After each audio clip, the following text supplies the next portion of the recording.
শ্রীমদ্ ভগবদ্গীতা নবম অধ্যায় প্রাচবিদ্যা প্রাচগুচ্ছ যোগ।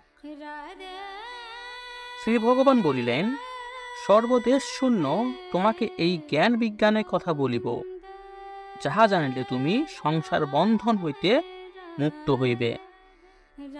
এই বিদ্যা অতি শ্রেষ্ঠ ও গোপনীয়, ইহা অতি পবিত্র ও উত্তম, ইহা প্রত্যক্ষ ফলপ্রদ ধর্মসম্মত, ইহা সুখসাধ্য ও দুঃখসাধ্য নয়। হে মহাবীর, যাহাদের ধর্মের প্রতি শ্রদ্ধা নাই, তাহারা আমাকে না পাইয়া মৃত্যুময় এই সংসারে বারবার যাতায়াত করিয়া থাকেন। আমি অব্যক্ত রূপে সমগ্র ব্যাপ্ত, আমাতে সর্বভূত অবস্থিত, আমি কিন্তু সে সকলেই অবস্থিত নহি। তুমি আমার ঐশ্বরিক যোগ শক্তি দর্শন করো। পরমাত্মা স্বরূপ আমি কিন্তু সর্বভূতকে ধারণ করিয়া আছি, অথচ আমিও ভূতে নহি, আমাতেও ভূত নহে। যেমন আকাশস্থিত মহান বায়ু সর্বত্রগামী, তেমনি সর্বভূত আমাতে অবস্থিত আছে। হে অর্জুন, প্রলয়ের সময়ে সর্বভূত আমার প্রকৃতিতে লয় প্রাপ্ত হয়, পুনরায় সৃষ্টিকালে আমি আবার তাহাদের সৃষ্টি করি। আমি নিজের প্রকৃতিকে স্থির করিয়া মায়াবশে অবশ্য এই ভূতগণকে পুনঃ পুনঃ সৃষ্টি করি। হে অর্জুন, উদাসীনের ন্যায় সেই সকল কর্মে অনাসক্ত আমাকে কখনো বাধিতে পারে না, কারণ আমি উদাসীন বৎ অবস্থিত। আমার অধিষ্ঠান বশতই প্রকৃতি চরাচর সৃষ্টি করে। হে অর্জুন, তাই জগৎ বারবার উৎপন্ন হইয়া থাকে। মূঢ়গণ আমার পরমভাব বুঝিতে না পারিয়া আমার নরদেহধারী মূর্তিকে তুচ্ছ জ্ঞান করে। যাহারা নিষ্ফল কর্মা, বিফল জ্ঞান ও বিচার শূন্য, তাহারা বুদ্ধি মোহকারিণী রাক্ষসী আসুরী প্রকৃতিকে আশ্রয় করিয়া থাকেন। হে অর্জুন, যারা দৈবী প্রকৃতিকে আশ্রয় করেন, সেই মহাত্মাগণ আমি সর্বভূতের আদি জানিয়া এক মনে আমার উপাসনা করিয়া থাকেন। তাহারা সর্বদাই আমার নাম কীর্তন করেন, যত্ন ও ভক্তিসহ আমাকে প্রণাম করিয়া নিত্য যোগ সহকারে আমার উপাসনা করেন। কোন কোন মহাত্মা জ্ঞানরূপ যজ্ঞ দ্বারা আমার আরাধনা করেন। তাহার মধ্যে কেহ নিজেকে আমার সহিত অভেদ জ্ঞানে ভজনা করেন, কেহ বা আমাকে আমি দাস, তিনি প্রভু রূপে চিন্তা করেন। আবার অনেকে নানা দেবতা রূপে কল্পনা করিয়া আমার উপাসনা করিয়া থাকেন। আমি কুতু, আমি যজ্ঞ, আমি সাধা, আমি ঔষধ, আমি ঘৃত, আমি অগ্নি, আমি হোম ও হোম দ্রব্যাদি। আমি এই জগতের পিতা মাতা বিধাতা পিতামহ, জ্ঞেয় পদার্থ, পবিত্র ব্রতাদি, ওমকার, এবং আমি ঋক, সাম, যজু প্রভৃতি সকল বেদ। আমি গতি, ভর্তা, প্রভু, সাক্ষী, আশ্রয়, স্মরণ, সুহৃদ, প্রলয়, উল্কাপাত, লয়, আবার অবিনাশী বীজ স্বরূপ।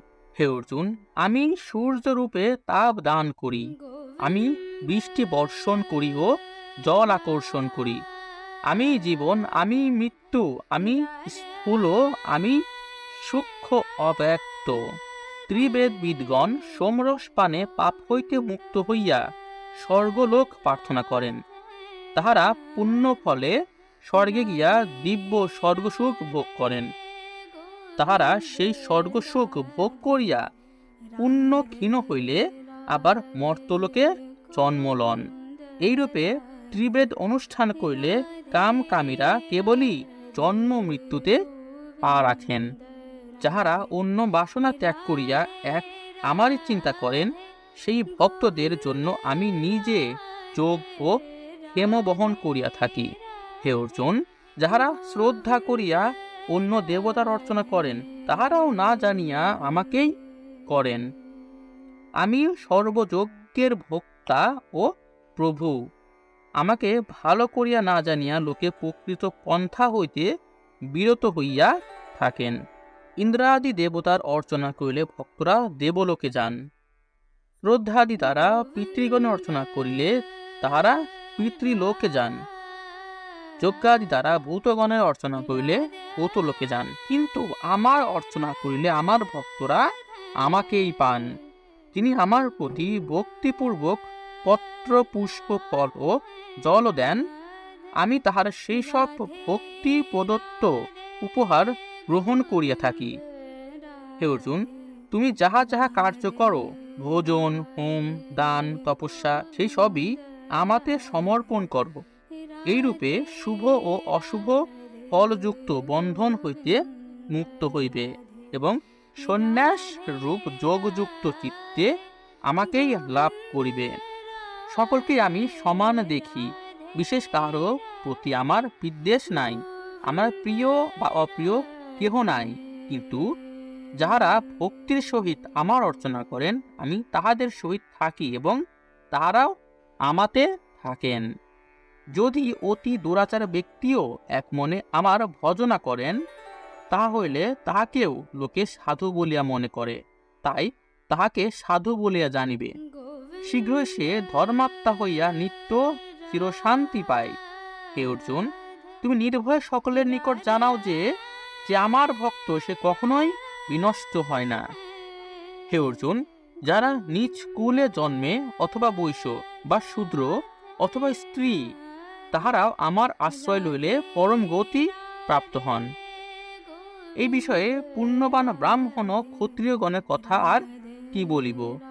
এই জাগতিক ভোগ অনিত্য ও পরিণামে অসুখকর। তাই বলি, হে অর্জুন, কিছুতে মুগ্ধ না হইয়া আমাকে ভজনা করো, আমাতে মন দাও, আমাকে ভক্তি করো, আমার উদ্দেশ্যে যজ্ঞ করো, আমাকেই নমস্কার করো। এইভাবে মত পরায়ণ হইয়া আমাতেই নিজ আত্মা যোগ করিয়া আমাকে প্রাপ্ত হও।